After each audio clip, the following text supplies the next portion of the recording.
এইবার প্রথম পুজো, যে পুজোতে মা নেই, মাকে ছাড়া প্রথম পুজো। আমি সত্যিই বুঝতে পারছি না আমি কিভাবে, ওই জন্য আমার নিজের কেনাকাটা হয়নি এই কারণে, কারণ আমি মায়ের শাড়ি আগে কিনতাম, মানে মা দুর্গা আর আমার মা, আমার শাশুড়ি মা, মাতৃস্থানীয়দের শাড়িগুলো আগে কেনা হতো। এবার মায়ের সাথে ম্যাচ করবে, মা বলতো না ওইটা তুই না নিলে আমি এটা নেবো না, তুই আগে ওটা নে। তখন মা জোর করে করে আমার শাড়ি কেনা হতো, কারণ সারা বছর শাড়ি খুব একটা পরার সুযোগ হয় না।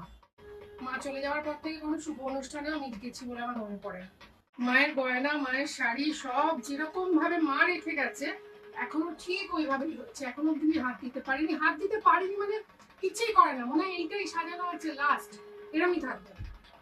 খুব দরকার না পড়লে আমি ওটাকে ভাঙবো না, মানে যেরকম আছে সেরকমই থাক। অনেকে বলে আলমারিটা গোছাও না কেন, আলমারিটা খুললেই আমার মনে হয় মাকে দেখতে পাচ্ছি, বা মা এই বোধহয় পেছন থেকে ডাকবো, বিশ্বাসই হয় না।